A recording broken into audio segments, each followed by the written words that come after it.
গণভোটের মধ্য দিয়ে সংবিধান সংশোধন হয়ে যাবে না।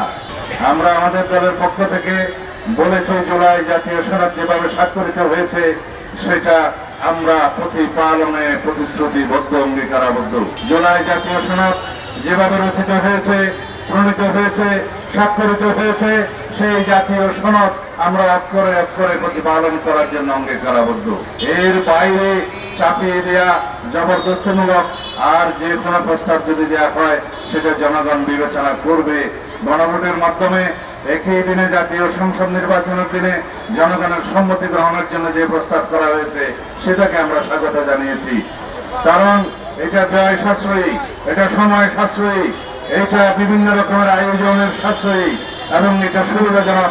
বেশি ভোটারদের অংশগ্রহণের মধ্য দিয়ে তারা মতামত দিতে পারবে।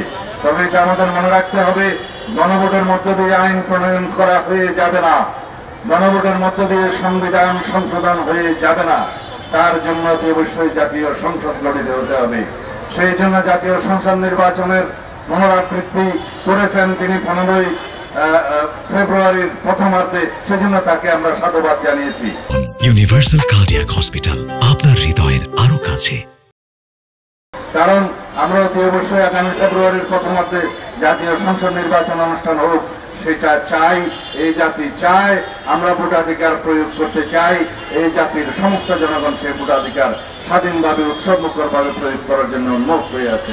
আমরা মনে করি বাংলাদেশে সেই জাতীয় সংসদের সার্বভৌমত্ব যাতে ক্ষুণ্ণ না হয়, সেই জন্য আমরা কোনো আরোপিত আইন দিয়ে, আদেশ দিয়ে, যে কোনো রকমের জবরদস্তিমূলক প্রস্তাব দিয়ে জাতীয় সংসদের সার্বভৌমত্বকে আমরা হস্তক্ষেপ করাতে দিতে চাই না। কারণ এটাই বাংলাদেশের একমাত্র সার্বভৌম হাউস, যে সার্বভৌম হাউসে জনগণের প্রতিনিধিত্ব করে, তাদের সার্বভৌম প্রতিনিধিত্ব করে তাদের জাতীয় সংসদ যারা নির্বাচিত হবে তাদের মধ্য দিয়ে। বাংলাদেশে একমাত্র হাউস, বাংলাদেশের জাতীয় সংসদের সার্বভৌম হাউস, যে হাউসের যে কোনো আলাপ আলোচনা কার্যক্রম আদালতে চ্যালেঞ্জ করা যায় না।